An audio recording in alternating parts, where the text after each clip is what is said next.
नमस्कार, जियो स्टांस के एक नए एपिसोड में आपका स्वागत है। आज एक बार फिर से हमें जॉइन किया है वाजमा सायल ने। ये अफ़गान ओरिजिन की हैं, स्वीडन में रहती हैं, एक सोशल साइंटिस्ट हैं, हू स्पेशलाइज़ेज़ इन रिफ्यूजी इश्यूज़ और साथ ही साथ विमेन्स राइट्स पर भी बात करती हैं। तो सबसे पहले तो वाजमा बहुत शुक्रिया आपका जॉइन करने के लिए। अस्सलाम वालेकुम और नमस्ते आपको और आपके सुनने वालों को। Thank you so much for inviting me once again. It's always pleasure to speak to you, and you're looking very beautiful today. I don't know if it's the skincare or love is in the air. I don't know what it is, but आप बहुत खूबसूरत लग रही हैं। It is your energy and beauty transmitting to me, Sonam ji. You're just being kind, but ठीक है, I'll accept that. अच्छा वजमा, आपसे 3-4 चीज़ों पर आज बात होगी, बट शुरुआत करूँगी मैं इस बात से कि आप पाकिस्तान में बहुत लंबे अरसे तक रही हैं। मेरे ख्याल से 24 साल आप वहाँ रही हैं। इनफैक्ट आपके जो फॉर्मेटिव इयर्स है वो भी वहाँ बीते, आपका प्राइम वहाँ पे बीता और अब आप यूरोप में रहती हैं। तो पहला सवाल मेरा आपसे ये है कि आपने पाकिस्तान की सोसाइटी को बहुत क्लोज़ली देखा है। आजकल हमें पाकिस्तान से ये तहासुर देने की कोशिश की जा रही है कि पाकिस्तान में हिंदुस्तान के लिए कोई नया किस्म का जो प्यार है वो उमड़ आया है और लोग जो हैं वो हिंदुस्तान के साथ बात करना चाहते हैं। वो चाहते हैं कि हिंदुस्तानी जो हैं वो पाकिस्तान आएँ, दोनों ममालिक के बीच में तजारत हो, मोहब्बत हो और पता नहीं क्या-क्या हो।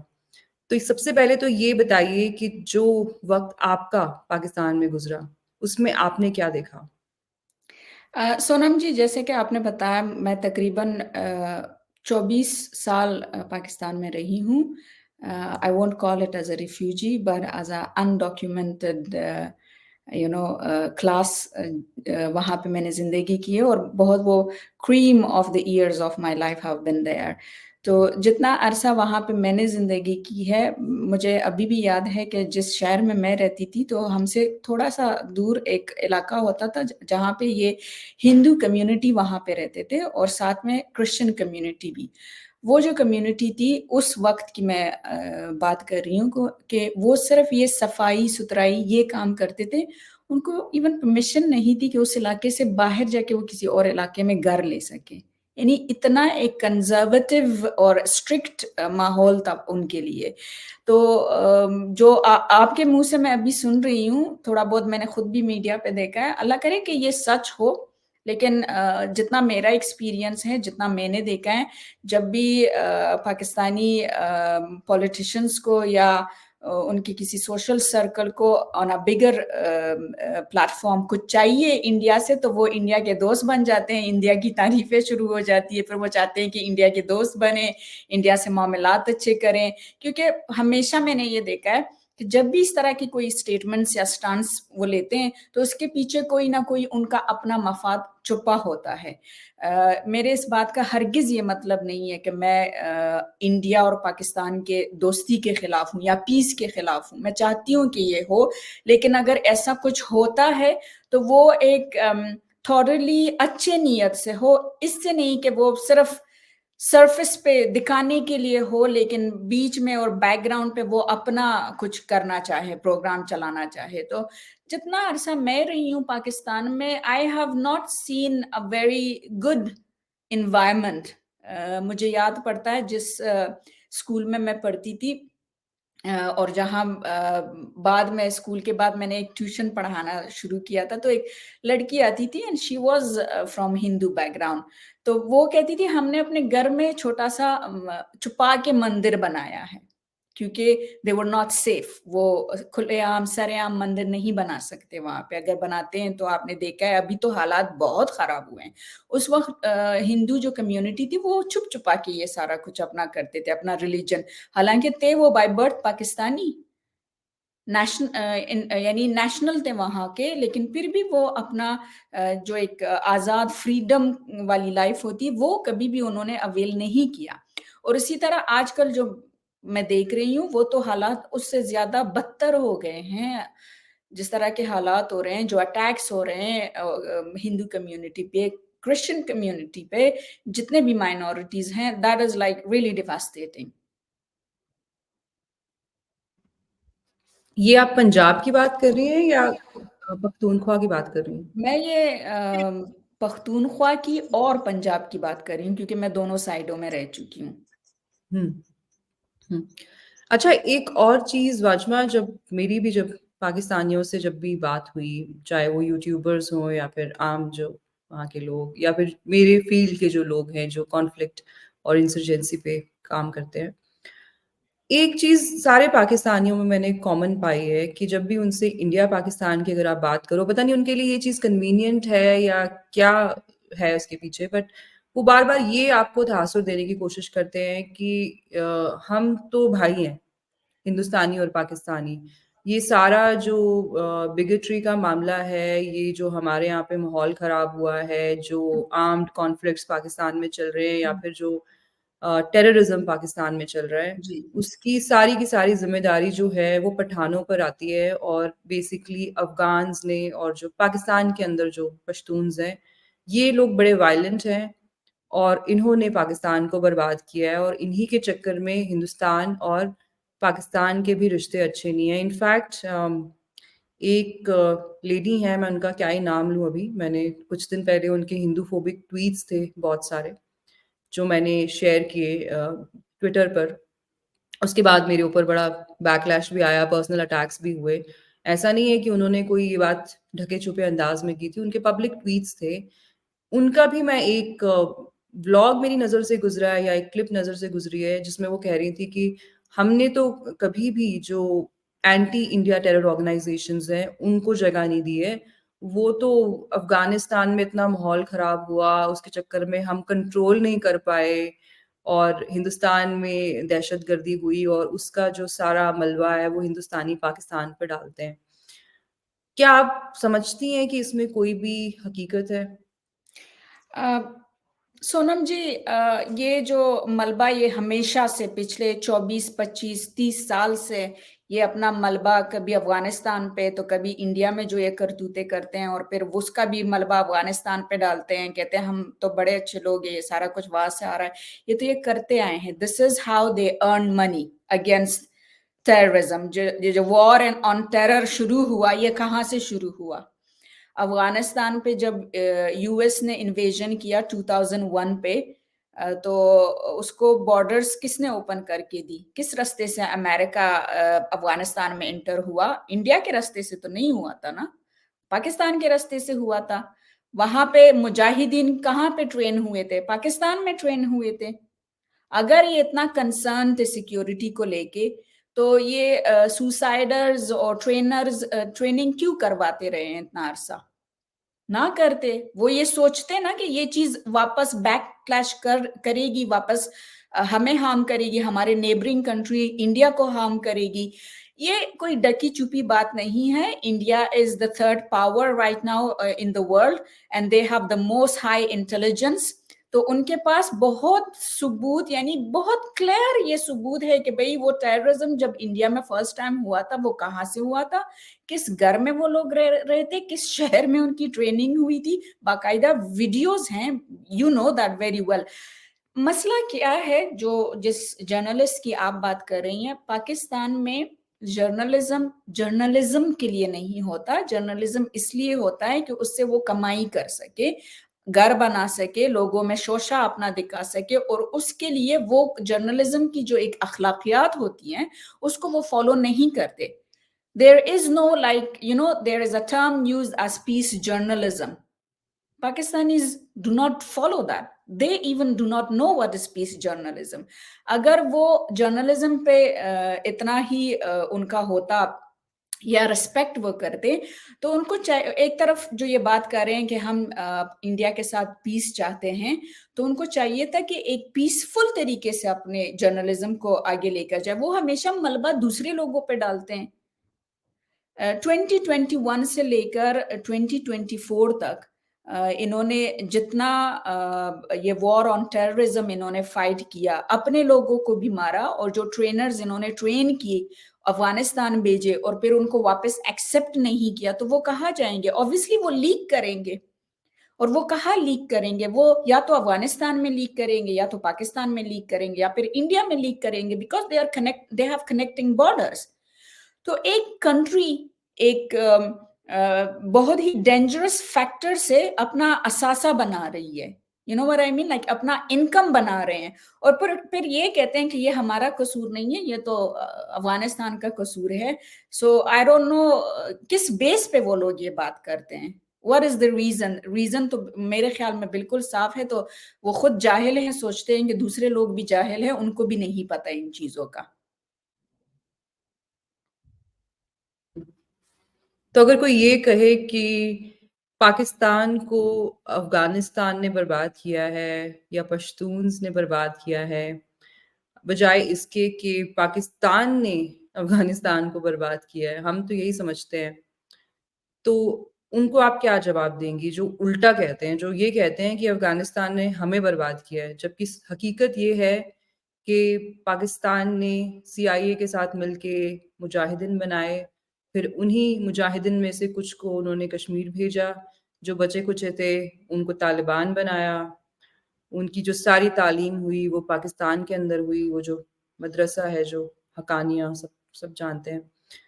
पर तहासुर वो ये देते हैं कि अफ़गानिस्तान ने हमें बर्बाद किया। ऐसे लोगों को आप क्या कहेंगी? एक एक और भी लेडी हैं, उन्होंने मेरा इंटरव्यू किया और वो कह रही थी मुझे कि आप क्यों इतना सपोर्ट करती हैं अफ़गान्स को? ये आपको पता नहीं है ये ड्रग एडिक्ट्स होते हैं, ये ड्रग पेडलर्स होते हैं, इन्होंने हमारा मुल्क बर्बाद कर दिया है। तो मैंने उनसे कहा कि हकीकत तो उल्टी है, बर्बाद तो पाकिस्तान ने अफ़गानिस्तान को किया है। तो वो कह रही थी कि आपको कुछ नहीं पता। ऐसे लोगों को आप क्या कहना चाहेंगी? अच्छा, दिस इज़ वेरी इंटरेस्टिंग और मैं दाद देना चाहती हूँ कि आप वहाँ उनके लिए उनके इंटरव्यू पे आपने बैठ के ये बात की है। आई एम श्योर कि उनको बिल्कुल अच्छा नहीं लगा होगा, तो उनके पास कोई लॉजिकल रीज़न या दलील तो नहीं है कि वो उसको अपने आप को डिफेंड कर सके, तो यही बोलेंगे कि आपको कुछ नहीं पता। This is very simple and easy answer कि आपको कुछ नहीं पता। असल में उनको खुद कुछ नहीं पता होता।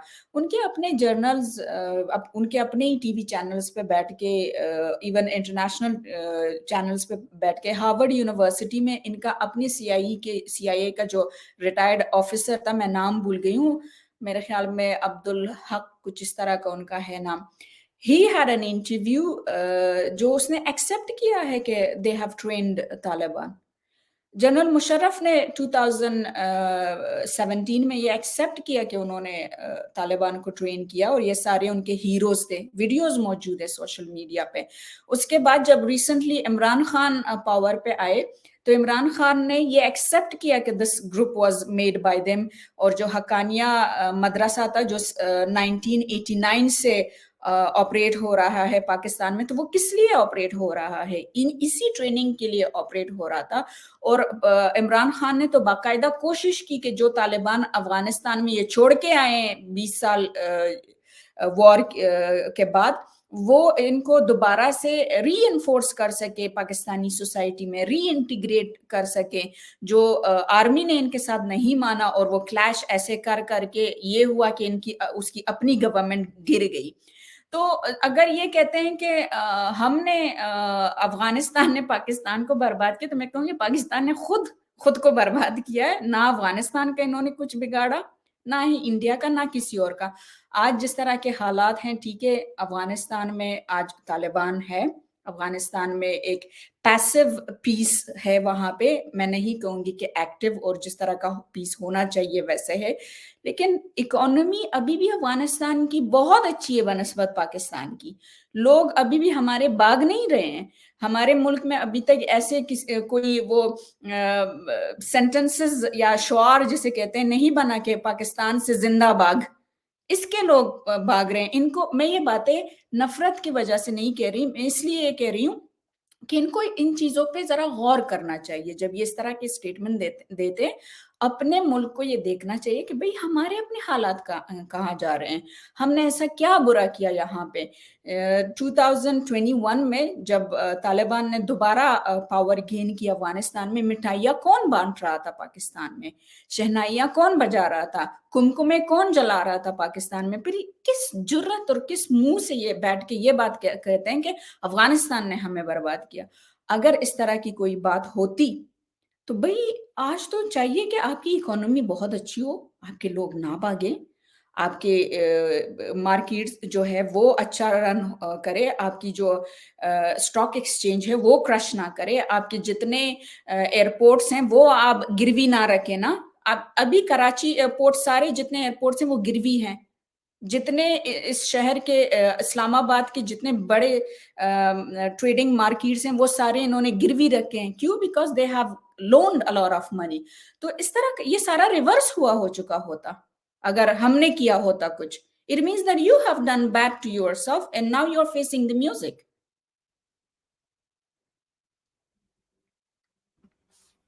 बचमा, अब बात करते हैं जो पश्तून्स का पोर्ट्रेयल मैंने देखा है पाकिस्तानी आर्ट एंड सिनेमा में। एज इंडियंस जब हम पठानों के बारे में सोचते हैं तो हम याद करते हैं अब्दुल गफ्फार खान साहब को, हम याद करते हैं काबुली वाला को। जब हमने बॉलीवुड में भी देखा तो जो पठान कैरेक्टर होता था वो हमेशा एक वॉइस बनता था ऑफ द ऑप्रेस्ड। उसको हमेशा एक क्या कहते हैं, इंसाफ पसंद किस्म का कैरेक्टर दिखाया जाता था एक पठान को। पर जब मैं पाकिस्तानी आर्ट एंड सिनेमा की तरफ देखती हूँ तो एक सोसाइटी में तो एक है ही नफरत पश्तून्स को लेके, हमेशा उनके ऊपर हर चीज ब्लेम करना।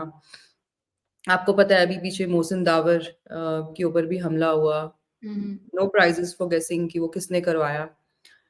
तो बहुत ज़्यादा नफ़रत एक सोसाइटल लेवल पे भी है, साथ ही साथ अगर आप पाकिस्तानी ड्रामा सीरियल्स में देखें, जो मैंने रिसर्च की, जो मैंने खुद देखा, अगर आप संगे मरमर की बात करें, संगे माह की बात करें, काबुली पुलाव बहुत एक हिट अभी ड्रामा गया है, मेरे हमनशी एक बहुत हिट ड्रामा गया है, उसके बाद अभी एक चल रहा है खई, उसके बारे में भी मैं आपसे जानना चाहूँगी कि वो होता क्या है खई। इन सब सीरियल्स में अगर आप कॉमन फैक्टर देखें तो वो ये है कि जो पश्तून्स हैं ये हमेशा खून खराबा कर रहे होते हैं। ये दूसरों की बेटियां किडनैप करके ले आते हैं। ये एक लड़की अगर इनको पसंद आ जाए तो ये उसका रिश्ता नहीं मांगते। ये जाते हैं पहले उसके भाई बाप सबको मारते हैं और फिर लड़की को उठा के लाते हैं। उसका कोई राइम एंड रीजन भी नहीं नजर आता ना। अब जैसे खई में तो ऐसे दिखाया है कि वो जाता है सिर्फ और मार देता है उसकी फैमिली को, लड़की की, और उसको लेके आ जाता है, जबकि वो उसका रिश्ता भी मांग सकता था। तो ये क्या ऑब्सेशन है पाकिस्तान में कि पश्तून्स को हमेशा एक स्टीरियोटिपिकल तरीके से दिखाना, उनका पोर्ट्रेयल बहुत वायलेंट लोगों की तरह करना। ऑन द कॉन्ट्ररी अगर आप पंजाबीज की रिप्रेजेंटेशन देखें, भाई हमें तो पंजाबी सबसे ज्यादा बुरे लगते हैं ना, क्योंकि हमारे यहाँ तो जो दहशतगर्द आते थे कश्मीर में, अब तो इतने नहीं आ रहे, इतने नहीं बनना चाह रहे हैं गाजी। पर पहले जो आते थे उसमें मोस्टली पंजाबी ही होते थे। तो अगर आप पाकिस्तानी आर्ट एंड सिनेमा को देखें तो उसमें पंजाबियों का पोर्ट्रेयल हमेशा ऐसा होता है कि कोई स्टैंड अप कर रहा है और घर में बड़ा प्यार है, मोहब्बत है, सब हंस खेल रहे हैं, एक नॉर्मल फैमिली है जैसे होती है। क्या खैबर पख्तूनख्वा में इस तरह की नॉर्मल फैमिलीज नहीं होती? क्या वहां पर सब जो है वो गोली की जबान ही बोलते हैं? Sonam, this is a very important point. बहुत ही अच्छा एक सवाल आपने किया है, बहुत अहम सवाल भी है। देखें, पश्तूनख्वा जो है पेशावर साइड और जो बॉर्डर कनेक्टेड है अफगानिस्तान के साथ, एक बहुत ही इम्पोर्टेंट इलाका, क्योंकि पहले हिस्ट्री आपने पढ़ी है, मैंने भी पढ़ी है कि ये दोनों मुल्क एक हुआ करते, कॉलोनियलिज्म की वजह से ये दोनों सेपरेट हुए और जो कुछ सारा कुछ ब्रिटिश ने लाकर हम पे तोपा, आप लोगों पे तोपा और एक कैंसर बना दी पाकिस्तान के नाम पे, जो आज ना सिर्फ खुद को वो डीमन कर रहे हैं बल्कि दूसरों को भी वो स्ट्रेस और पेन दे रहे हैं। So that is the reason. एक हिस्ट्री है वहां पे। अब अगर पश्तून्स जो पाकिस्तान में है वो अगर अच्छा उनकी पोर्ट्रेयल हो, media plays a very important role in making up the minds and brainwashing the society। क्योंकि आप देखो, आपके छोटे छोटे बच्चे आजकल हाथों में मोबाइल लेके वो सारा बहुत इजी एक्सेस पे वो इंटरनेट पे सारा कुछ न्यूज़ या सोशल मीडिया जो ड्रामेज होते हैं, जो छोटे छोटे क्लिप्स बनते हैं, वो सारा कुछ देखते हैं, अवेलेबल है ज़्यादा। इवन ड्रामा देखने के लिए आपको 30 मिनट टीवी के आगे बैठना नहीं पड़ता। इवन वही ड्रामा छोटे छोटे इंपॉर्टेंट जो उसके क्लिप्स होते हैं उसको टिकटॉक में डाल डाल के या इंस्टाग्राम में डाल डाल के भी ये लोग उसको प्रमोट करते हैं। तो ये चीजें किस लिए होता है? ताकि एक कंट्री या एक सोसाइटी की ज़हनियत पे काम कर सके, वो उनकी ज़हन को या उनकी सोच के रफ्तार को या तो चेंज कर सकें या फिर इसको बिल्कुल ऐसे एक हालत में लाएँ कि वो जैसे हिप्टोनिज़्म जिसे कहते हैं, जिसको बिल्कुल आप एक फ्रीज़ कर लो और एक वो चीज़ इनको दिखाओ जो आप दिखाना चाहते हो। और फिर उन पे वो काम उनसे आप लो जो आप लेना चाहते हो। So Pakistan is basically doing that. उनको पता है कि पीटीएम का जब ये मंशूर शुरू हुआ, फाउंडेशन बना, तो पख्तूनिस्तान में एक बहुत बड़ी रिवॉल्यूशन आई। उन्हें अपने हुकूक के बारे में पता चला, वो अपने हुकूक के लिए खड़े हो गए, इवन उनकी औरतें घर से निकली। पठान फैमिलीज़ में औरतें घर से नहीं निकलती। This was the first time in history of Pakistan कि उनकी औरतें सड़कों पे निकली अपने हुकूक के लिए, गवर्नमेंट से डिमांड्स वो करने लगे। तो ये सारा कुछ पाकिस्तानी जो पंजाबी स्टेट है, उनको ये हज़म नहीं हो रहा था। तो वो अब इस चीज़ को डिफेम किस तरह करेंगे? इसी तरह की नेगेटिव पिक्चराइज़ेशन करके। 15% of Pashtuns are living in Peshawar या fully in Pakistan। और आप सोचो कि एक कंट्री की जो 15% पॉपुलेशन हो, अगर वो वायलेंट हो, अगर उनका कोई सोशल स्ट्रक्चर ना हो, तो क्या वो हिस्सा या वो सूबा चल सकेगा? नहीं चल सकेगा। लेकिन Peshawar is a very beautiful developed state. I have lived there my life. वहाँ पे ये मोर देन 400 यूनिवर्सिटीज़ हैं। ये लोग कभी उस पे बात नहीं करेंगे, वो कभी भी नहीं दिखाएँगे। Peshawar university is a very historical university. बहुत अच्छे-अच्छे वहाँ से डॉक्टर्स, स्कॉलर्स ग्रेजुएट हुए हैं। ये उस पे क्यों बात नहीं करते? जो आप ड्रामा कह रही हैं 400 यूनिवर्सिटीज़ हैं पूरे एग्ज़ैक्टली, पख्तूनख्वा में या सिर्फ़ बिल्कुल। पेशावर? पेशावर में, खैबर पख्तूनख्वा की मैं बात कर रही अच्छा, हूँ। तो बन्नू और लकी मरवत एक या वज़ीरिस्तान एक बहुत ही यानी अंडर डेवलप्ड जगह थी, लेकिन अभी वहाँ पे भी इस तरह के कॉलेजेस, स्कूल्स और तालीमी इदारे बने हुए हैं। तो वहाँ पे ये सारे पश्तून्स ही हैं, वहाँ पे पंजाबी नहीं है। और ये जो ड्रामास की आप बात कर रही है, मैंने भी देखा है, स्पेशली काबली पलाओ को जब मैंने देखा, तो वो एक टोटली नेगेटिव इमेज। कभी भी कोई भी अफ़गानी पश्तून अपनी बेटी को, चाहे वो विधवा भी हो, उसको एक बाबे के हाथों वो नहीं देंगे। और जिस तरह की वो पिक्चराइज़ कर रहे थे वो सारा कुछ, यानी एक एग्ज़ैजरेशन की हद तक आप करो, ठीक है, मीडिया पे बनाओ, लेकिन पॉज़िटिव भी तो दिखाओ। हर सोसाइटी में पॉज़िटिव, नेगेटिव होता है, मैं इससे इनकार नहीं कर रही। लेकिन जिस तरह की वो पिक्चराइज़ेशन पश्तून की ये करते हैं कि वो औरतों की इज़्ज़त नहीं करते और वो पता नहीं एक बहुत ही वायलेंट किस्म की उनका नेचर है। अब बिलीव मी, जब मैं पाकिस्तान महाजिर हुई and the moment like we were getting old, वहाँ पे एक पश्तूनों में एक अजीब-सा कल्चर है वुमेन को लेके। मैं अपनी अम्मी के साथ जब बाहर निकलती थी, तो अगर रास्ता थोड़ा-सा क्राउडेड होता, तो पश्तो में एक-दूसरे को कहते हैं कि रास्ता छोड़ दो क्योंकि औरतें आ रही है। यानी ताकि उनको गुज़रने में कोई तकलीफ ना हो। अगर एक सोसाइटी के मर्द इतना ख़्याल रखते हैं इस चीज़ का, वुड यू बिलीव कि वो फिर अपनी औरतों पे हाथ उठाएँगे? वो फिर इस तरह की वायलेंट एक सिस्टम करेंगे। 2 दिन पहले मैं इकरारुल हसन एक जर्नलिस्ट हैं और टीवी एंकर है, बहुत ही फ़ेमस हैं वो पाकिस्तान में। वो एक शो कर रहे थे जो पंजाब साइड पे एक कपल की वो इंटरव्यू कर रहे थे। एक बंदे ने अपनी बीवी के सर को गंजा किया था और उसको जलाया था। वो तो पश्तून नहीं था, ही वाज़ पंजाबी। पंजाब में जो 6 साल के बच्चे पे रेप हुआ और फिर उसकी बॉडी डंप कर दी गई, वो भी तो पश्तून नहीं था। ये जिस तरह even I am sorry to say this but this is happening. जिस तरह बाप उठ के अपनी बेटी का रेप करते हैं, जिस तरह की गंदी गलाज़त वाला सोसाइटी है इनके दरमियान, वो तो पश्तून नहीं है, वो सारी पंजाबी हैं। उसके बारे में फिर इनका क्या ख़्याल है? ये जो पश्तून को लेकर जिस तरह की ये पिक्चराइज़ेशन करते हैं, this is the only reason because they want to suppress the Pashtun voice, गंदा कर लो।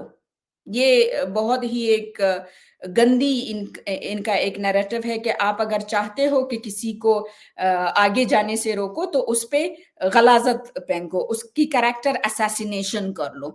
तो ये लोग वो कर रहे हैं बेसिकली। आपने ये वाक़या आपकी नज़र से गुज़रा होगा जो अभी लाहौर की एक मार्केट में हुआ है, जो एक खातून ने एक ड्रेस पहना था जिसमें अरबिक में कुछ लिखा हुआ था, अपैरेंटली हलवा लिखा था जिसका मतलब ब्यूटीफुल होता है। आई डोंट एग्ज़ैक्टली नो कि क्या लिखा था बट डिफरेंट लोग डिफरेंट बातें बोल रहे हैं, बट जो भी था उसका कोई कुरानी आयात से कोई लेना-देना नहीं था, वो कोई रिलिजियस टेक्स्ट नहीं था। पर बावजूद उसके हमने देखा कि ना सिर्फ़ उस लड़की के ऊपर हमला करने की कोशिश की गई, जो पुलिस वाली जो आई थी उसको बचाने, उसको अब ब्रेवरी अवार्ड्स दिए जा रहे हैं कि आपने उसकी जान बचाई और जबकि उन्होंने उससे माफ़ी मँगवाई है। हुँ। तो पाकिस्तान में अगर आप देखें कि एक ऑफ़िसर जिसकी उसकी ड्यूटी तो वहाँ नहीं ख़त्म हो जाती ना कि आप उसकी जान बचा के ले आए हो, वो तो बेयर मिनिमम आपको करना ही चाहिए। पर उसके बाद जिन लोगों ने उस पे हमला करने की कोशिश की, वो लड़की उनसे माफ़ी माँग रही है। और आप देखें ये कितनी कोई अजीब-सी स्टेट है कि जो इनके आर्मी चीफ़ हैं, army is supposed to be at the borders. जो पुलिस होती है वो सिविल सोसाइटी का हिस्सा होती है। अगर हमारे यहाँ पे कोई जूनियर ऑफ़िसर कुछ ब्रेवरी वाला काम करता है, तो उसका जो डीजी होता है या जो उसका डीआईजी होता है या आईजी होता है या एसएसपी होता है, जो पुलिस में ही होता है एक हायर रैंक का ऑफ़िसर, वो उसको एप्रिशिएट करता है। पर पाकिस्तान में जो आर्मी चीफ है वो उन्होंने उसको बुलाया और उसको एप्रिशिएट किया, जो भी कोई तोहफ़ा तहफ़ देना होगा वो भी दिया होगा। पर इसके बाद एक डिबेट छिड़ गई है पाकिस्तान में कि क्या हम कोई फेल्ड स्टेट बनने जा रहे हैं? ये लाहौर में कैसे ऐसे हो गया? तो जब तालिबान टुक ओवर अफ़गानिस्तान तो सबसे ज़्यादा तो मैंने पंजाबियों को ही देखा। खुशी मनाते हुए कि अफ़गानिस्तान के लोग तो पसंद करते हैं जी ऐसा। अगर अफ़गानिस्तान के लोग इतना ही पसंद करते, तो वो बेचारे जहाज़ों पे चढ़-चढ़ के गिर के मरते क्या? उनको क्या पड़ी थी अपनी जान गँवाने की? कोई भी अपना मुल्क छोड़ के तो नहीं जाना चाहता ना। आप तभी जाना चाहते हो जब आपको लगता है कि आपकी जान पे बनाई है। तो ये वो लोग हैं जो खुशियाँ मना रहे थे। आज ये कह रहे हैं कि ये कैसे हो गया? लाहौर में तो बड़े इंक्लूसिव किस्म के लोग रहते थे। लाहौर में तो बड़ी खुशहाली थी। ये मुल्ला कल्चर तो कभी लाहौर में था ही नहीं। Do you think it is divine justice? It is a divine जाहिलियत in very too simple words. Divine जाहिलियत में से कहूँगी, वो जो फीमेल थी लाहौर में जो शर्ट उसने पहनी थी, वो एक कुवैती ब्रांड की शर्ट है। So Kuwait you know where it is in Arabic state. और जो वर्ड उस पे लिखा था अरबी में वो है हलू। हलू मतलब है उसका खूबसूरत। हलू हयाती इस तरह का उसने कुछ लिखा था उसमें तो यानी खूबसूरत ज़िंदगी जिस चीज़ एक एडजेक्टिव वर्ड है वो कुरान से उसका कोई लेना-देना नहीं है इन सिंपल वर्ड। लेकिन क्या करें कि पाकिस्तान ने जब भी चाहा कि वो न्यूज़ में रहें तो वो इसी तरह रिलिजियस फैनेटिसिज़्म के ज़रिए ही वो न्यूज़ में रहा है। चाहे वो इस तरीके से हो, चाहे वो तालिबान के ज़रिए हो, चाहे वो कुछ भी। अब जो ये ऑफिसर उस फीमेल को बचा के निकल आई वहाँ say that was her duty इसीलिए वो ऑफिसर बनी है, ठीक है? कोई उसने एक्स्ट्रा ऑर्डिनरी काम नहीं किया मेरे ख़्याल में, ये मेरी अपनी पर्सनल राय है। लेकिन उस फीमेल को जिस तरह ट्रॉमाटाइज़ करके स्टेशन में पुलिस स्टेशन में बिठाया, उसके आगे कैमरा रखा, उससे इवन ये तक नहीं पूछा कि आर यू कंफर्टेबल कि हम तुम्हें फ़िल्म तुम्हारी बनाएँ? ये खुद एक फीमेल है, इसको चाहिए था कि इस तरह की एक स्टैंड वो लेती कि पहले उस फीमेल से पूछती कि क्या तुम कंफर्टेबल हो कि मैं तुम्हारी फ़िल्म हम बनाएँ, उस सोशल मीडिया पे हम उसको एक्सपोज़ करें। आप देखो पाकिस्तानी सोसाइटी में आपको लगता है कि वो औरत आज के बाद फ्रीली वहाँ मूव कर सकेगी? नहीं कर सकेगी, उसकी ज़िंदगी को थ्रेट मिल गई अब। चाहे उसने माफ़ी माँगी हो, फ़ोर्सफुली हो या अपनी मर्ज़ी से हो, उसको इन्होंने एक्सपोज़ कर दिया। आज हो, कल हो, आप देखेंगे कुछ अरसे बाद न्यूज़ आएगी कि शहादत नसीब हो गई उस बीबी को या अगर वो सक्सेसफुल हुई तो वो भाग निकलेगी वहाँ से। उसकी तो ज़िंदगी खत्म हुई वहाँ पे। लेकिन बीइंग अ ऑफिसर, जो ऑफिसर ने उसको चाहिए था कि अपनी ड्यूटी करे, वो भी वो नहीं कर सकी। ऑन द अदर साइड जो मुल्लाज, देखें, mullahs in Pakistan are only trained on a very conservative level. वो एजुकेटेड नहीं होते। यानी मैक्सिमम जितने मुल्लाज होते हैं जो मस्जिदों में वो ट्रेनिंग देते हैं, वो कुरान पढ़ते हैं, लेकिन इवन उनको अपना नाम लिखना भी नहीं आता। अब वो कहाँ जाके इतना एक क्रिटिकल थिंकिंग पे आएंगे कि भाई वो ये बैठ के पहले सर्च करे कि ये कौन सा ब्रांड है, उस ब्रांड से जाके मालूमात करे कि भाई आपका मोटिव क्या था ये शर्ट बनाने में, और हलू को हलवा पढ़ रहे हैं। आप खुद सोचो, हलू मीन्स ब्यूटीफुल, हलवा खाने की चीज है, तो पाकिस्तानी मुल्ला के जहन में सिर्फ हलवा ही होगा। उससे मैं ज्यादा कुछ एक्सपेक्ट नहीं कर सकती। लेकिन सैड, या जो सबसे परेशान कुन बात ये है कि ये चीज कैंसर की तरह वो फैल रही है पाकिस्तान में। ये खुद अपने आने वाले यूथ को भी बदनाम कर रहे हैं। Even this is a very big thread, और बदनामी है ये इस्लाम के लिए, क्योंकि ये तो बैठे हुए कि हम मुसलमान हैं और ये इस्लाम को ही बदनाम कर रहे हैं। इस्लाम में ऐसा कुछ भी टीचिंग नहीं है कि आप किसी औरत को जाके ट्रोमेटाइज करो। और जिस तरह फिर ये बात भी मैं करना चाहूंगी, जो ये पश्तूनों पे इतना वो नेगेटिव इमेज पश्तूनों का बनाते हैं, लेकिन लुक एट दिस, उस औरत की जो बेइज्जती हो रही थी वो पश्तूनख्वा में नहीं हो रही थी, कोई पश्तून नहीं कर रहा था, वो तो पंजाब में हो रहा था। ये जो ऑर्गेनाइजेशन है ये पंजाबी ऑर्गेनाइजेशन है, तहरीक-ए-लबैक। Exactly exactly. लाहौर में सबसे बड़ी एक इनका है ये तालिबान जो मदरसा कम्युनिटी है इनका, हम्म, हम्म, चिश्तिया वगैरह ये वो चलाते हैं, ये सारे हम्म, उनके हैं, उनके चेले हैं सारे। Hmm, so who is that? They are not Pathan. No, by divine justice I basically meant कि इनको ये इनके ऊपर अल्लाह का अजाब पड़ा है क्योंकि इन्होंने अफगानों के ऊपर तालिबान को काबिज किया। तो अब जो इनके मुल्ला हैं वो इनके घर तक पहुंच गए हैं। इनको तकलीफ तो अब इसी बात की हो रही है ना कि ये दूर दराज कहीं जगहों पे होता था, लाहौर में ऐसा होना शुरू हो गया है। तो फिर यही होता है जब आप कहीं और एक्सट्रीमिज्म को बढ़ावा देते हैं ना, eventually it comes back to haunt you. It अच्छा। Is it is it is और मेरे ख्याल में ये बहुत थोड़ा हुआ है अभी। पिक्चर तो अभी बाकी है, आगे आगे देखो। सो आई एम होपफुल कि इनको इन्हीं के नैरेटिव पे कुछ सबक मिले। हम्म। और इनके पास तो ये रीजन भी नहीं है बोलने का कि हमारे ऊपर तालिबान का रूल है। तो इसका मतलब कि जो तुम्हारे फौजी हैं उनका भी उतना ही कंट्रोल है तुम्हारे मुल्क पे जितना तालिबान का है, कोई वो ज्यादा खुद फर्क नहीं है। तालिबान है, ये दे तो आर ये द भी नहीं कह फादर्स, द सकते। फाउंडर्स। हम्म। अच्छा वाजमा, एक और चीज जो मेरी नजर से गुजरी, जो पाकिस्तान में हिंदुस्तानी मूवीज को बैन कर रखा है। हिंदुस्तान की फिल्में वहां के थिएटर्स पे नहीं लग सकती है, यू नो दिस राइट? हम्म। पर एट द सेम टाइम जो पाकिस्तानी एक्टर्स हैं वो इंडियन जो वेब सीरीज के प्लेटफॉर्म्स होते हैं वहां पर उनकी वेब सीरीज चलती है।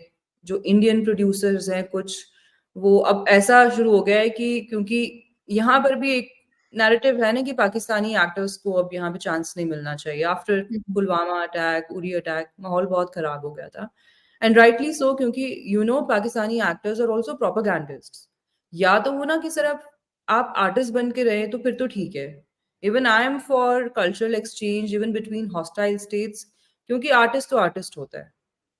पर पाकिस्तानी आर्टिस्ट्स के ऊपर आर्टिस्ट की डेफिनेशन ही फिट नहीं होती, क्योंकि ये लोग अपनी फौज के इतने करीब रहते हैं, उनके लिए इतना प्रोपागेंडा करते हैं।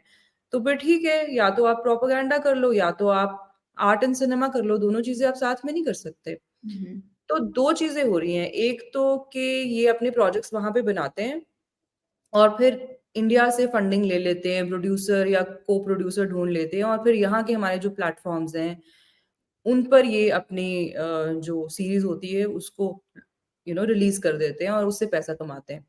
दूसरी चीज मैंने एक और देखी कि जो पंजाबी आर्टिस्ट्स हैं वो बाकायदा मतलब कोलैबोरेट कर रहे हैं। अभी आपने देखा होगा एहसन खान और सोनम बाजवा नाम है उनका, जी जी। दे कोलैबोरेटेड।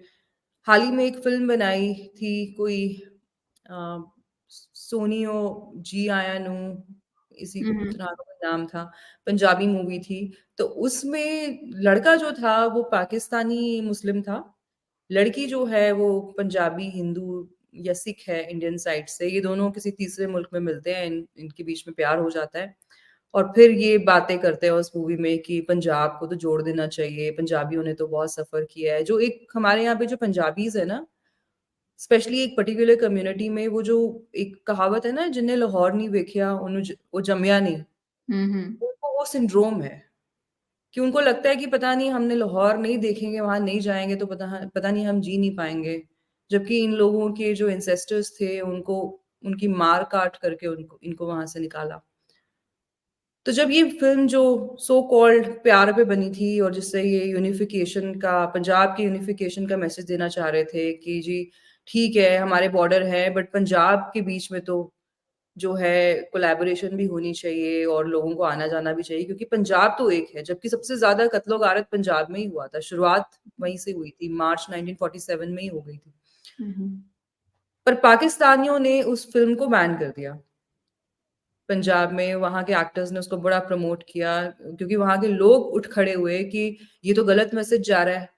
इस फ़िल्म में तो आप ये कह रहे हैं कि पंजाब को फिर से यूनिफ़ाई कर दो, तो फिर जो आइडिया ऑफ पाकिस्तान है वो कहाँ जाएगा? तो जो हमारे लोग हैं, इनको भी पता नहीं कोई बीमारी है, इनको पता नहीं क्यों ये आज भी प्यार ढूँढ रहे हैं पाकिस्तान में। But at the same time you see some of the Pakistani artists और इवन दिस डिज़ाइनर हुँ, हुँ। कि क्या नाम है उनका एचएसवाई। अभी एसवाई। हाल ही में उन्होंने एक इंटरव्यू दिया और वो कह जी, रहे जी। थे कि हमें क्या ज़रूरत है? माहिरा खान भी पास्ट में इस तरह का इंटरव्यू दे चुकी थी, उसके बावजूद वो भारत आई, यहाँ से उन्होंने इतनी शोहरत हासिल की। हुँ, चलो फवाद खान का I have not seen any political statements as such, हुँ, बट सबा कमर भी इंडियन एक्टर्स का बहुत मज़ाक उड़ा चुकी हैं पास्ट में और वो भी यहाँ आई, हिंदी मीडियम उन्होंने की, उसके बाद ही उनको पाकिस्तान में थोड़ा लिफ्ट कराना शुरू किया। हुँ। तो ये लोग बड़े थैंकलेस किस्म के लोग हैं और जो हमारे यहाँ के लोग हैं, कहीं न कहीं उनके दिमाग में ये चीज़ घुसती नहीं है कि ये हमारा फ़ायदा उठा रहे हैं। ये इंडिया के रिसोर्सेज़ यूज़ करते हैं और इंडिया के खिलाफ ज़हर उगलते हैं। ऐसे लोगों से आप क्या कहेंगी जिनको ये लाहौर वाला जो सिंड्रोम है? अच्छा देखो सोनम लाहौर वाला जो सिंड्रोम है आई अंडरस्टैंड कि ये तो हिस्ट्री से बैक जाके वो कनेक्ट होती है। अगर कल को ये पंजाब मिल भी जाएगी तो इंडिया की जो पंजाब है वो आके इसमें डिल्यूट नहीं होगी बल्कि पाकिस्तान की पंजाब उस तरफ जाके डिल्यूट होगी। You know that very well. लेकिन मैं ये कहूँगी कि वो जो लाहौर उन्होंने पहले नहीं देखा था और जमिया नहीं थे वो आज वो हालात नहीं है। वो आकर एक बार देखेंगे तो भाग जाएँगे। वहाँ पे ना इलेक्ट्रिसिटी है, ना पानी है और महँगाई इस हद तक है कि आप ₹600 आप किलो टमाटर खरीदते हो। तो वो चीज़ अभी नहीं है। वो एक होता है आपके ज़हन में आई अंडरस्टैंड दैट लेकिन मेरे ख़्याल में रियलिटी के साथ लोगों को ज़िंदगी करना चाहिए। ये जो ख़्याली पुलाव हम ज़हनों में पकाते हैं, ये हमारे लिए बैकलैश बहुत ज़्यादा like we see a lot of backlash and it is not good for us and then for the security of our country and even काश मैं कहती हूँ ये सारा कुछ पहले से हम इतना ज़्यादा सोचते तो शायद ये सिचुएशन ही आज ना होता। The problem that terrorism started and how the problem then went to India जो सिक्योरिटी इश्यूज इंडिया में हुए वो कहाँ से शुरू हुए थे यही लाहौर कराची से ही शुरू हुए थे तो उस चीज को लेकर लोगों को थोड़ा अपने इमोशंस को कंट्रोल करना चाहिए रही बात ये जो एक्टर्स और एक्ट्रेसेस है Pakistani I will call them opportunist अगर आप ऑनेस्ट होते हो सिर्फ आर्ट को लेकर काम करना चाहते हो और आर्ट की रिस्पेक्ट होती है आपके दिल में तो आपको फिर नेगेटिव स्टेटमेंट्स नहीं देना चाहिए आर्ट को आर्ट की तरह ही लेना चाहिए एक तरफ आप स्टेटमेंट दे रहे हो कि भाई हम बहुत गैरती लोग हैं इज्जत दो, इज्जत लो और हम तो नहीं जाएँगे वहाँ। दूसरी तरफ आपके एक्टर्स वहाँ पे जाके एक्टिंग भी कर रहे हैं, पैसे भी कमा रहे हैं। जो कुछ समझ नहीं आती, there is a confusion, they are confused really. मुझे तो ये लोग कन्फ्यूज़ नज़र आते हैं। एक तरफ आप देखते हो कि सारे इंडियन गानों पे ये अपने शादियों पे नाच रहे होते हैं, इंडियन गानों पे कैरोकी कर रहे होते हैं, इंडियन गानों पे टिकटॉक्स बन रहे होते हैं। दूसरी तरफ ये कहते हैं कि इंडिया का बेड़ा गर्क हो। लाइक क्या है ये? अगर आप किसी चीज़ से नफ़रत करते हो, पूरे तरीके से करो, दिल से करो, जमा के करो। ये जो डबल स्टैंडर्ड आप रखते हो ना कि जब मेरी बेनिफिट होगी तो मैं उस तरफ जाऊँगा और जब नुकसान होगा तो इस तरफ आऊँगा। ये तमाशा इन्होंने इस 75 इयर्स में किया है और इसीलिए कहीं भी नहीं पहुँचे। वो कहते हैं ना आर ना पार। बीच में ही रह गए हैं। तो इनके एक्टर्स को भी चाहिए कि वो एक मैच्योरिटी दिखाएँ। Art is a very beautiful spectrum और ये इस मीडियम के थ्रू आप बहुत अच्छे पॉजिटिव एनर्जी आप फैला सकते हो, तो उसी को ही आगे लेकर जाना चाहिए। आप देखो कि चोली घाघरा और जितना वो शीशे का काम है और जितना ये मोतियों का काम है, ये कहाँ से आया है? It all has came from India to Pakistan. ठीक है? और इसी के साथ-साथ ये जो म्यूज़िक का एक बहुत खूबसूरत कॉम्बिनेशन जो इंडिया से लेकर कव्वाली जो बनी है, this all you know better than me वो कहाँ से आया है? ये सारा कुछ कॉपी होके हम पाकिस्तान में यूज़ कर रहे हैं, we are running that. Atif Aslam कितना वो उसको पॉपुलैरिटी मिली इंडिया से। आतिफ असलम अगर आतिफ असलम बना तो वहाँ से बना, वो पाकिस्तान से तो नहीं बना था। पाकिस्तान में उसने एक ही गाना गाया, बेचारा 10 साल वही गाना गाता रहा repeated repeated then he went to India और उसको रिकॉग्निशन मिली। क्यों? क्योंकि इंडिया के लोगों को आर्ट्स का पता है। उनके टेस्ट डेवलप हैं, they respect art, they actually वो आर्ट की पूजा करते हैं, it's a part of their religious rituals. तो वो जानते हैं कि भाई इस बंदे का क्या है and they respect that person regardless कि आप किस साइड से हो। लेकिन इनकी खुद की वजह से एक नेगेटिव पॉलिटिकल नैरेटिव भी बन गया, इंडिया को भी मजबूरन इनको बैन करना पड़ा क्योंकि ये जब जाते हैं तो एक तरह से होते हैं, जब आते हैं तो दूसरे तरीके से हो जाते हैं। अभी एहसन खान गया है तो वहां देखो उस बंदी के बाल को हाथ लगाओ तो उसके कपड़े को देखो, उसकी तारीफें करो, पंजाबी में उसको सेंटेंसेस सिखाओ और जुगाड़ यानी जोक्स उसके साथ करो। लेकिन जैसे ही वो आएगा तो बेचारे को इतना फोर्स करेंगे कि वो फिर नेगेटिव स्टेटमेंट ही देगा। क्यों? खुद को बचाने के लिए। So I think this is a very double moral और ये नहीं होना चाहिए। This is very very wrong. अच्छा, वैसे तो मैंने सोचा था वो मेरा लास्ट सवाल है, बट मेरे ज़हन में सडनली ये चीज़ भी आई, मुझे लगा ये भी आपसे पूछ लेती हूँ। आजकल पाकिस्तानी जो हैं, वो सिख्स जो हैं, सिख कम्युनिटी है, उनके लिए बड़ी मोहब्बत दिखा रहे हैं। बेसिकली वो हवा देना चाह रहे हैं हिंदुस्तान में कि हिंदूज़ और सिख्स के बीच में डिवाइड पैदा हो। आपको पता ही है कि जब कश्मीर प्रोजेक्ट उनका फेल हो गया, तो उसके बाद वो खालिस्तान प्रोजेक्ट पे आ गए। हालाँकि उसकी ग्राउंड पे कोई एज़ सच ट्रैक्शन है नहीं, बट फिर भी कुछ ऐसे लोग हैं जो ब्रेन वॉश हुए हैं, क्योंकि एक कॉरिडोर भी खुला हिंदुस्तान-पाकिस्तान में ताकि सिख वहाँ जाके जो है अपना पिलग्रिमेज कर सकें। आप जब वहाँ रही, आपने कभी ऐसा देखा कि सिखों को लेके कोई पाकिस्तानियों में, स्पेशली पंजाबियों में कोई मोहब्बत है? या उनको वो हिंदुओं से कोई बेहतर मानते हैं? क्योंकि आज से 15 साल, 10 साल पहले तो सिखों का जो मैंने पोर्ट्रेयल देखा है पाकिस्तानी आर्ट एंड सिनेमा में, that was much worse then Hindus. अगर आप पार्टीशन पे एक फ़िल्म बनी है गुग्गी, उसमें हम्म। आप देख लीजिए, फिर आप एक ड्रामा था दास्तान, उसमें आप देख लीजिए, दोनों में अगर आप देखें तो हिंदूज़ का तो बहुत ही छोटा-सा पार्ट है। सिक्का तो है जो ही नहीं। मेन जो डिमोनाइज़ेशन की है, वो सिखों की गई है, और आप रही हैं पाकिस्तान में, आपको पता होगी ये बात कि इनके ड्रामा सीरियल्स में आपको कभी माइनॉरिटी के कैरेक्टर्स मिलेंगे ही नहीं, बिल्कुल नहीं। मैं कभी नहीं अभी मिलेंगे, है ना? अभी यही अब आप कहने जा देखें रही कि एक सीरियल भी बन रहा है जिसमें मतलब सिख कैरेक्टर्स हैं सारे, वो जो शगुफ्ता एजाज करके एक एक्ट्रेस है, वो उसमें लीड प्ले कर रही हैं। फिर अगर हम संगे माँ की बात करें, उसमें भी एक सिख कैरेक्टर था। तो हम्म। आजकल ये उल्टी गंगा बहा रहे हैं। जो खेल-खेल में जो फ़िल्म बनी बांग्लादेश लिबरेशन पर, उसमें भी एक सिख कैरेक्टर था और बड़ी दोस्ती दिखाते हैं कि जी हम और सिख तो एक हैं।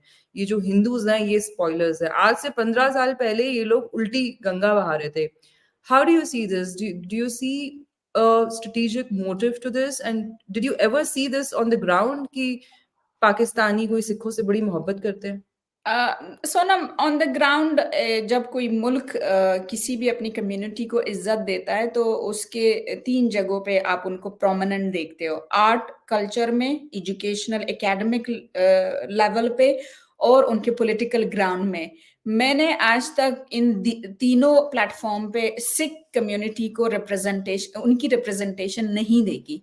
क्या आपने पाकिस्तान के पार्लियामेंट किसी किसी सिख पार्लियामेंटेरियन देखा है आपने? नहीं देखा होगा। शायद किसी ने ट्राई की हो, लेकिन उस बेचारे को आगे ही नहीं आने देते, क्योंकि डोमिनेंट जो है यही खुद पंजाबी तबका है। इवन पश्तून को नहीं आने देते। आपके सामने दावड़ पे हमला किया इन्होंने, मारा है उसको, और दूसरे जो थे पश्तीन फैमिली के जो थे उनको इन्होंने सारा साल वो प्रिजन में रखा है इन्होंने। केपीके में जो ब्यूरोक्रेसी है, अगर आप देखें तो उसमें जितने जो हाई रैंकिंग ऑफिसर्स है वो सारे पंजाबी है। सारे जो पंजाबी नीचे हैं। आपको सिंधीज मिलेंगे या पश्तून्स मिलेंगे, आपको हाई रैंकिंग ऑफिसर्स में पश्तून और सिंधी देखने को बहुत कम मिलेगा, और बलोच तो आप भूल ही जाओ, उनको तो जी, बेचारों को जी, बिल्कुल। तो ये दिस इज़ वेरी ट्रू कि ये एक स्ट्रैटेजिक मूवमेंट है, एक स्ट्रैटेजिक मैं कहती हूँ स्टांस है इनका।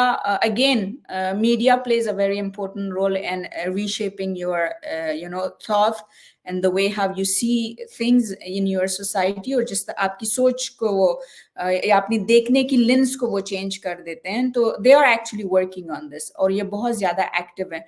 जिस चैनल से ये शोज ऑन एयर हो रहे हैं, it's I think by name of green, और उसको मैं बहुत ज्यादा ऑब्जर्व करती हूँ। ये चैनल बेसिकली इसका काम यही है कि ये पॉलिटिकली इन ड्रामास को चलाते हैं।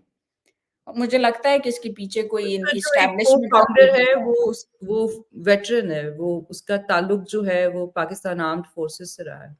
अब मुझे देखो ये नहीं था पता, लेकिन मैंने जैसे ही वो चैनल के जितने मैंने ड्रामास देखे हैं, काबली पलाव, ये दूसरा जो सिखों पे था, हिंदुओं पे एक इन्होंने ड्रामा बनाया था, और बांग्लादेश पे इन्होंने बनाया, ये सारे ये जहन बना रहे हैं अपने लोगों के। ग्रीन ने तो आई डोंट थिंक बनाया है कोई बांग्लादेश पे। नहीं, नहीं, नहीं, इट वाज़ अनदर चैनल, लेकिन जियो आई थिंक इट। या जियो वाज़ दैट, जो या। बिछड़ गए। जी।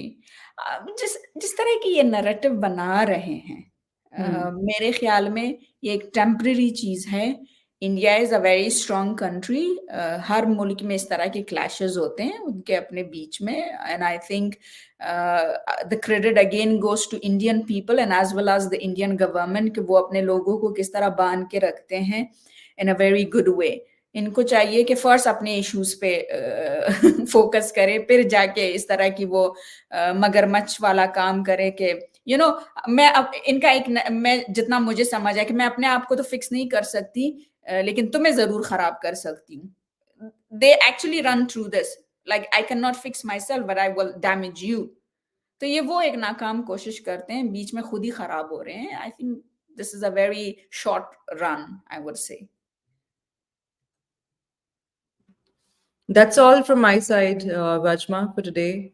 You're a true friend of India. जब भी आपसे बात होती है, आप हमेशा मतलब इस अंदाज में बात करती हैं कि वो समझ आ जाता है कि अफ़गान्स को ऐसे ही भारत में इतना पसंद नहीं करते हैं. There is a reason for that. Afghans are indeed true friends of India, and no wonder कि उनको पाकिस्तान में इतनी ज़्यादा बैकलैश का सामना करना पड़ता है. क्योंकि अफ़गान्स दिल में रखते नहीं है। वो ये नहीं है कि मुँह पे कुछ बोलें और पीठ पीछे आपको छुरा मारें। अगर उनको दुश्मनी है, तो वो भी वो दिल से निभाते हैं। अगर प्यार है, तो वो भी अपने आखिरी दम तक वो निभाते हैं। And you are an epitome of that. On that note, I thank you once again. Thank you And so if you much. have any concluding remarks, please go I ahead. will I will continue with what you said कि वाक़ई में अफ़गान लोग दिल पे कुछ नहीं रखते, छुपाते नहीं है, जो मुँह पे है वही कहते हैं, and we really love India, Indian culture, Indian Bollywood is all over our house and everywhere, and we have a very strong connection, और मेरी ये ख्वाहिश है, दुआ है कि ये कनेक्शन और भी स्ट्रॉन्ग हो और भी अच्छा हो। स्पेशली इंडियन यूथ इस पोजीशन पे आए कि वो अफ़गान फीमेल्स के लिए वॉइस करे, उनकी जो प्रॉब्लम्स है उसके लिए कुछ इनिशिएटिव ले, because we really need that. And I really love all Indian listeners. My Twitter is always followed by them, and then they bomb me up with lots of positive messages. So through your platform, I would say really thank you to them. Thank you so much. And also tell our people to not look at Afghans from the prism of Pakistan. बहुत सारे जो Exactly. लोग हैं वो पाकिस्तान का जो एक portrayal है अफ़गान्स को लेके ना, वो उससे बहुत ब्रेन वॉश हो जाते हैं और वो सोचते हैं कि पाकिस्तानी सही तो कह रहे हैं, जो अफ़गान्स हैं वो तालिबान रूल चाहते थे और ये भी कोई हमारे सगे नहीं हैं। So also probably give a मुझे message. लगता है कि जैसे आप जिस तरह की प्रोग्राम्स करते हैं, अफ़गानिस्तान की इश्यूज़ को आगे लाते हैं और थ्रू एन अफ़गान उसको आप पिक्चर पे लाते हैं। इसी तरह इंडियंस को चाहिए कि अफ़गानों से ये स्टोरी सुने। जो स्टोरीज़ वो पाकिस्तानी के मुँह से सुनते हैं, मैं तो ब्लेम नहीं करती, वो पाकिस्तानी को खुद नहीं पता होता, उनको अपनी हिस्ट्री के बारे में कुछ नहीं पता। वो सारा जो झूठ उन्होंने मुताला पाकिस्तान में लिखा है, वही पढ़ के आगे टीवी पे आके रट्टा लगा के सुनाते हैं। तो उनको चाहिए कि डीपर वर्जन में वो जाएँ। अफ़गानीज़ बहुत एजुकेटेड हमारे लोग हैं। We have highly educated people, highly educated activist. मैं तो बहुत एक छोटी-सी मिनिमम सी डॉट हूँ उसमें। They can always reach us और कुछ भी इस तरह की क्वेश्चन्स हो, they can ask us and you are one of the very great medium I think. तो thank you so much for you, really. Gee, Vajma, the feelings are mutual. I hope we continue to learn from each other. We continue to also benefit from each other. And we continue to be the friends that we are. Again, thank you so much for your Thank time you. today. And I look forward to more such Same, interactions with you. same. Gee, Thank you so much. thank Bye-bye. you. Bye.